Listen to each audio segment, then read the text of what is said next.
Our headquarters is based in Kigali. This is where most of our operations are driven.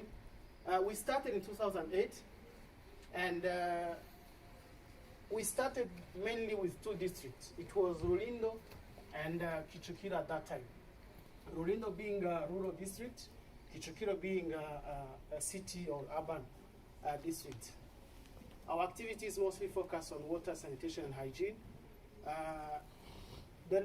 We have two largest programs, Rulindo and Gicumbi. The reason why we don't have much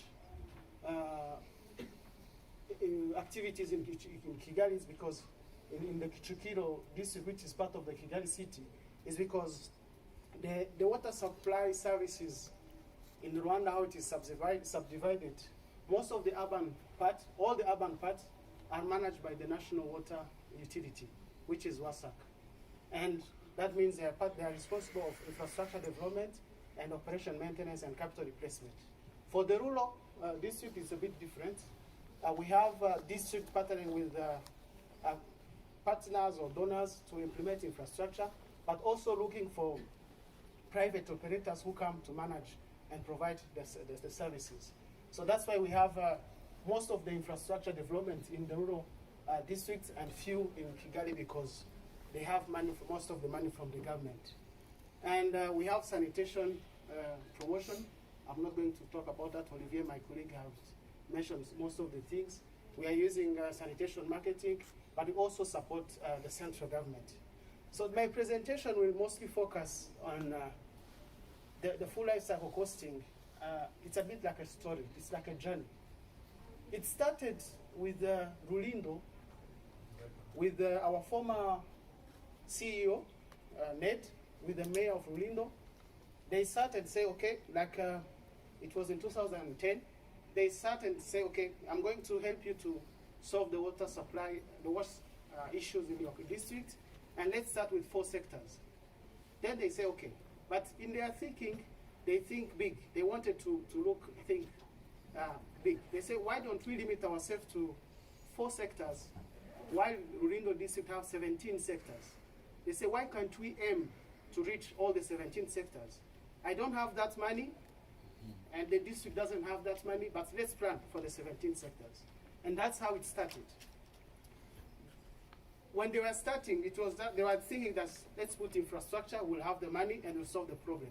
But as they were implementing, they realized that it was not only about infrastructure development. They are building infrastructure. As we do the monitoring, the level of service was not increasing. Then what was the problem? Then they say, okay, as we build infrastructure, some other infrastructure are being damaged or are getting old, but we are not looking at them, because we are only looking at the new infrastructure that are needed. And then it had an impact on the service on the level of service. And then the district of Rulindo, since 2010 and till recently, and it goes that it coincide with the MDG transition to SDG. Then that's where we tested, try and errors, infrastructure development versus capital replacement, operation maintenance, direct support costs.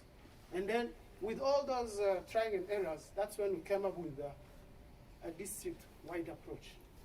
Instead of looking on not only on infrastructure development, let's think at the district as a wide, at all the costs, everything.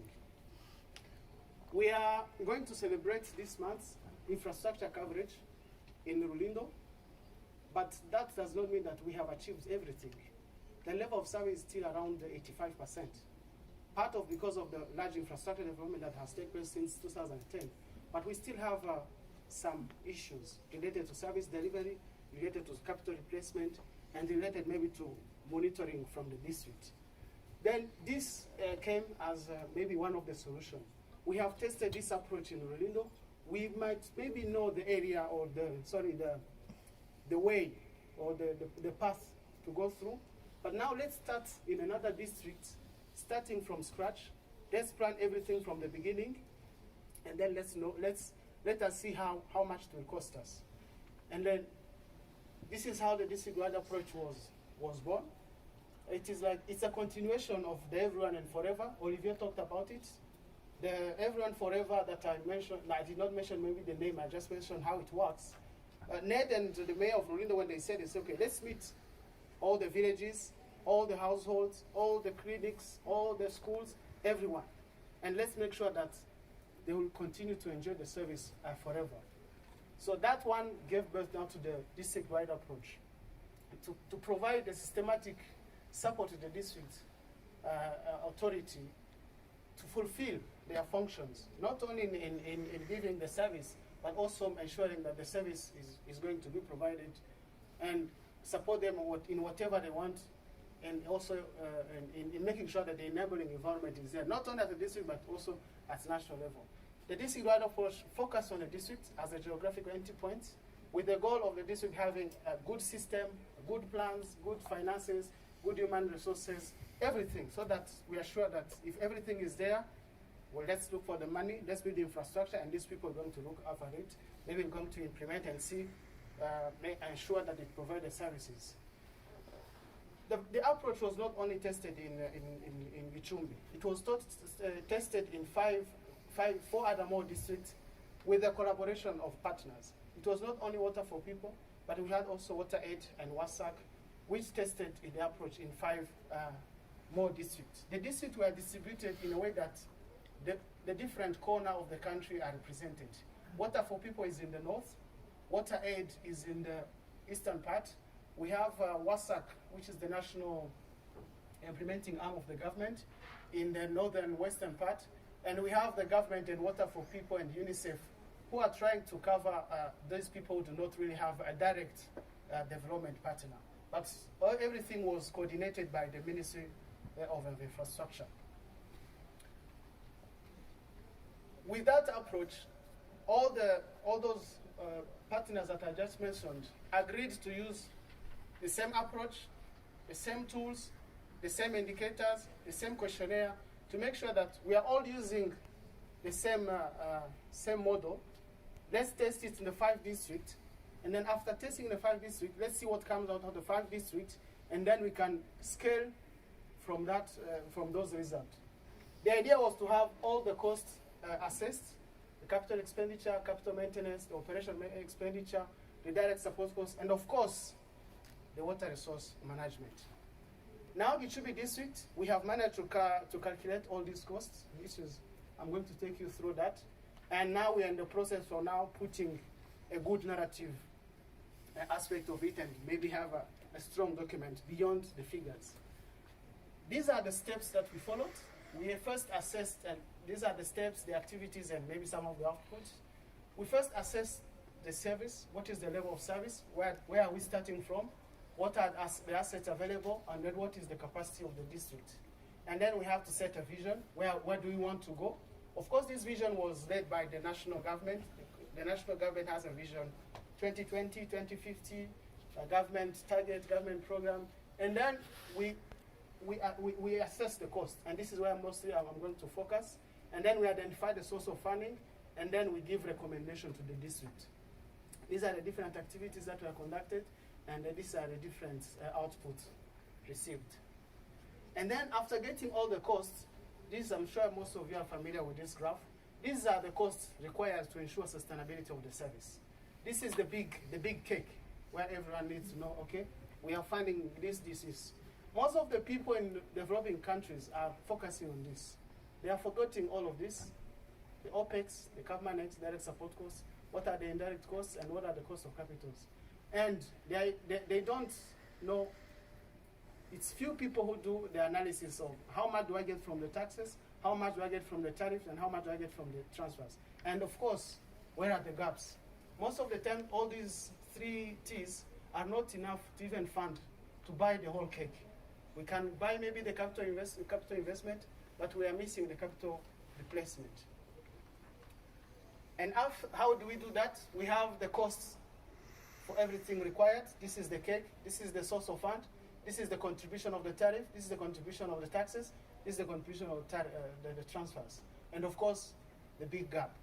We hope as we implement, as we go in the future, the gap will continue, will go and reduce. This will imply maybe increase the tax, increase the tariff, or look more for more transfers, looking for more donors. And then as we also go, the capex will reduce because we are reaching maybe full infrastructure coverage, and maybe we have to deal with the capital replacement and operation maintenance costs. This is how we collected our data. We use the Aquaflow to have the level of service. We also use it to get our asset inventory to see what are the sectors of the infrastructure do we have, how old are they, and then we looked at the capacity of the district to manage the system, to follow up, to do the monitoring, and then we also did the the service provider assessment. What are the capacity of our service provider, and what is the water resource management needed. These are some of the tools used. I'm not going to go into the details. We used detailed engineering designs. Let me go to the result. This is the level of service. This is the baseline. This is where we started in 2016. We consider the yellow and green as the good service. We started at 45%. So that means we need to cover all of this. It was maybe new infrastructure, replacement, or checking what is wrong. What do we have a big part not functioning? For the capital expenditure, the new infrastructure, we just did engineering designs with some of the parameters. This is normal engineering consideration of parameters to do designs. What did we get from the designs? 92 systems were designs, 29 were new, completely new, 51 to be totally rehabilitated, 11 to be partially rehabilitated. Among the 92, we had 17 pumping systems and 75 gravity. And of course, Gicumbi has a mixed urban and rural district. We have to rehabilitate the network in the town. The cost of the capex was around 45 million USD. We also calculated the operation maintenance costs. We sit with the private operator. We ask them how much do you spend on a monthly basis, and we did a projection using at what cost model, and then this is the costs, their costs for projected in 10 years for operation maintenance costs. And then we looked at the capital replacement. We inventoriated all the systems, considering what is the age, the physical state, and then we categorized what could be the corresponding costs for minor repair, for major repair, and for maybe full replacement or partial replacement.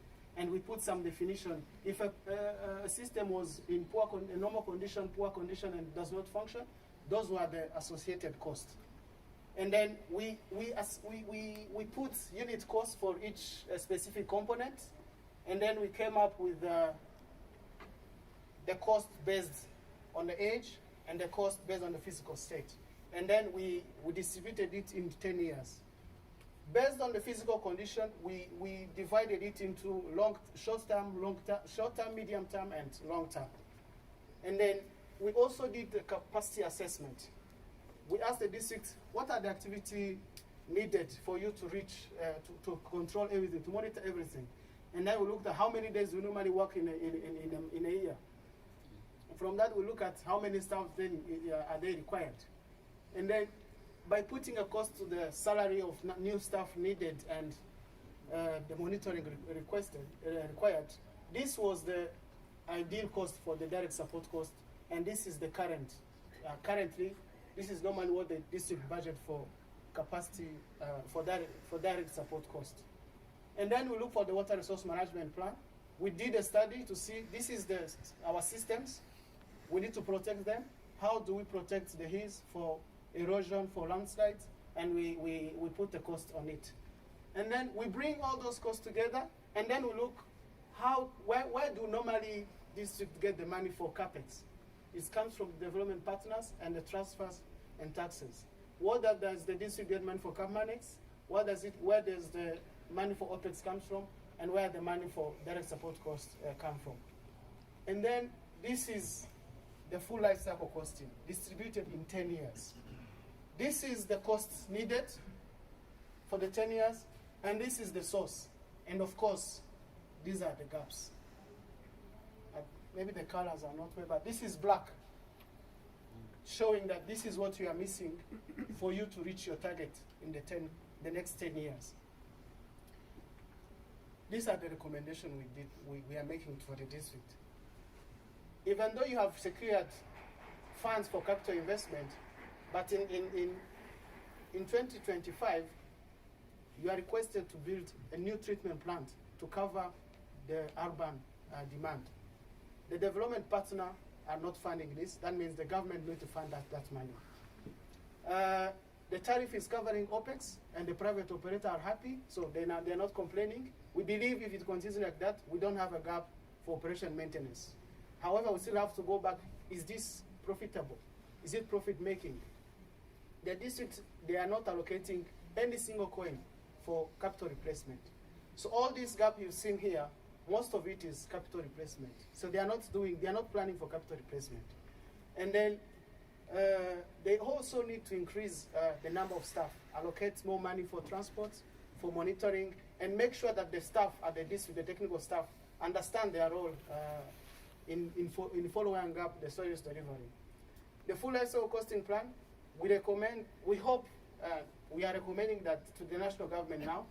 This assessment, we hope the 5 districts where this is being tested should undertake this, should come up with this kind of costs, and then make sure that the districts, the national government will do the same for the 25 remaining districts. With that, they will have now, okay, this is how much it will take us to reach the SDG. This is how much we have. This is the gap. This is how much we need to look for. And then they can strategically plan on how they can reach the level of service, the sustainable service. Thank you, and as Olivier said, we hope with this we'll reach the everyone forever that we are always saying or always singing, and this is the road to sustainability.